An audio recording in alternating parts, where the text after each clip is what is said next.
There are many cases of children getting kidnapped every year that are never found, so what happens when the police are actually able to find them? I'm Jake, and I found 3 cases of when abducted children were able to be found and saved. Starting with the worst case of when 41-year-old Jeremy, who was caught driving under the influence, and while his case should have been a simple DUI, the presence of 6 minors in his car caused his circumstances to go south.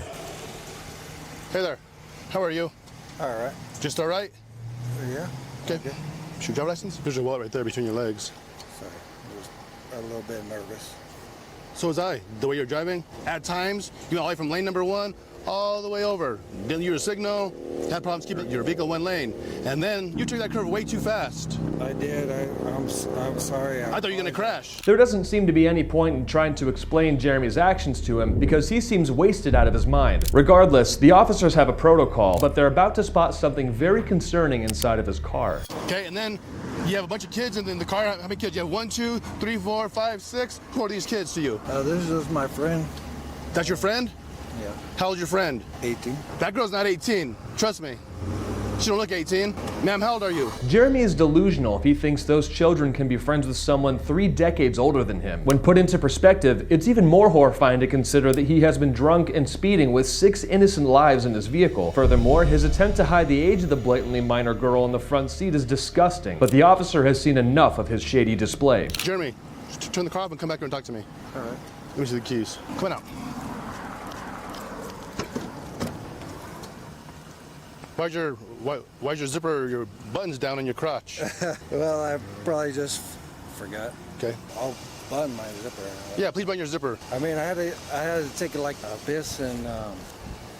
As if Jeremy's awfulness knows no bounds, his pant zipper is found undone when he steps out of the car. The officer demonstrates great self-restraint by not verbally attacking him more on the matter as Jeremy makes some excuses on the spot, but his fabricated stories don't stop here. How much you had to drink tonight? I haven't had anything to drink. Okay, I'm asking you again. You can barely stand still. So how much have you been drinking? I messed up, but I haven't been drinking. When did you last drink? Like probably. Like an hour? I would say it's more than Like maybe 2? Yeah. Roughly? Okay. Like 2 hours. That's fair. Because you know what? 2 hours is totally different than, no, I haven't been drinking. Yeah. But I mean, that's okay. That's okay. We're not going to argue about it. I mean, I know what I smell. I know what I hear. I know what I see. Simple as that. I mean, I'm not going to lie to you. Well, you already did. Do you think you're safe to drive? Yeah. You do? Absolutely. Once again, you and I will disagree on that too. Piece by piece, his lies fall apart like a house of cards as Jeremy is constantly backtracking and contradicting his statements. For someone to be that intoxicated and think it's safe to drive, the only place he should be driven to is the police station. The officer will now make an attempt to talk to the kids in the car. Okay, how old are you? 14. Thank you. Simple question. 14. Okay? 18. Okay? Who is this guy to anybody? She knows his kid. Okay, so you guys all need to call your parents and have your parents meet us here. 13 and 14-year-olds have no business being in a car with a grown-up like Jeremy without supervision. Since they're underage, the only route left is to communicate with their parents, which the officer does. Meanwhile, Jeremy is attempting to field sobriety test with the officers. I told you to go forward, remember? From H to S. It's pretty simple. I just didn't understand what you wanted to. Yeah. All right. Go and stand up, bro. Go and turn around. Go and turn around. All right. So you're gonna be placed under arrest for DWI, okay? Seat inside right here. Upon failing the field sobriety test, he's escorted to the backseat of the police car. It's a relief that a menace like him is put away from society. Thankfully, he'll be getting more than just a DUI charge, as he is also charged with 6 counts of child abuse and rape. But if you thought that was bad, then you probably didn't hear about this next case, which is similar to Jeremy's, except for the fact that firearms are involved too, as an Amber Alert was issued for a 5-year-old child who has been abducted from his mother at gunpoint. However, the SWAT team does not mess about, and is able to pinpoint and hunt the kidnapper Shawn down. He came out of there, I'm telling y'all, he really did. Where did you go, dear? He stood by the laundry door with the little boy in his hand. The witnesses explain how they saw Shawn with the little boy. It's a blessing they've chosen to report this because every passing moment can be a choice of life or death for the victim involved. All right, I got a couple adults in the living room. There's a kid. Hey, come on out! Bring the kids out! Come here! Come here, sweetie. Come here, baby. It's okay. Is that Shawn? No. That's my buddy Travis. One at a time, please, except for the children. One adult at a time, please. Behind the cruiser, guys! After locating the household Shawn is inside, the SWAT team directs all the other members to step out. Armed men stand outside the residence and the atmosphere is tense. But there is no sign of Shawn among the people that walk out. On the other hand, the boy has been successfully saved. How you doing, brave man?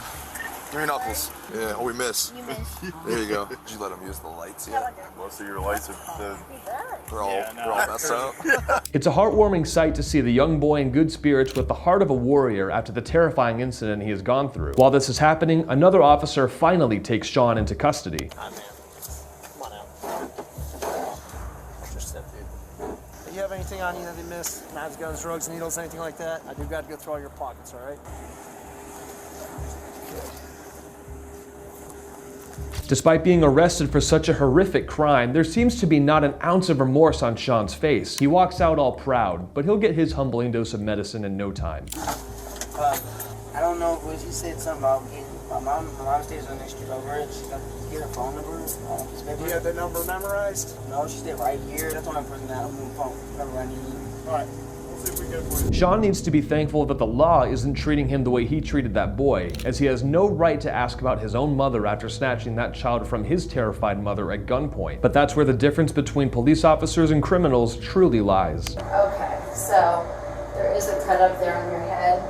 They can take care of that as well. I don't think you need any stitches, but I don't know, maybe one, maybe not. As a last act of kindness, the officers patch him up medically as well. But all their leniency ends here, and Shawn is officially charged with kidnapping, abduction, and domestic violence. While this is horrible, this still can't beat the time when a man allegedly stole a car with a 9-year-old present in the back seat. The child's mother claims that after pulling into a parking area, she got out of her car and left her 9-year-old son and her keys inside. What she didn't expect was a 38-year-old Darius White to seize the criminal opportunity, jump into her car, and drive off with her child. It's right there. I'm gonna go look. around Oglethorpe and Evans Street. I got the car, Peoples and RDA. The officer uses my location technology on the child's iPhone and begins surveying the area with a drone. He's able to track the vehicle down, alerting other officers of the location as well. Show me your hands. Show me your hands. Get the out the car. Get the open the door. Open the door. So you're trying to kill us? Oh my gosh, you're trying to kill me. Why would y'all do that, man? Get up. Please don't, don't beat me up, man. Listen, don't fight me, man. Get on the ground. Don't fight me. Stop, don't fight me. He don't stop trying to fight me. He don't stop trying to fight me. He don't please stop. He don't please. Put your hands down. With a case as serious as this, the officer wastes no time in trying to talk to the criminal. This isn't a simple theft, it is a kidnapping, and cops don't dilly-dally around with the golden hour, the first 72 hours of abduction. I didn't have to ask me where it's us. He hit us. He hit us. That's messed up. Oh, It's at this stage during the arrest where the criminal starts their mumble jumble, but none of that will excuse what he's done today. For someone who hijacked and sped off with a car with a child inside, he has a lot of opinions on the police being messed up. He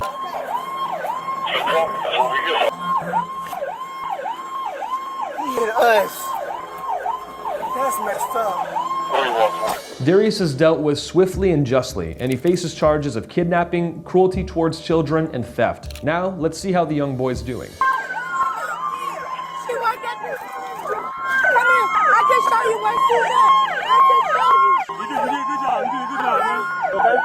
Yes. Yeah, we're gonna take it to your mom. You alright? You okay? You okay? My mom called you. Yeah, she did. Okay. She did.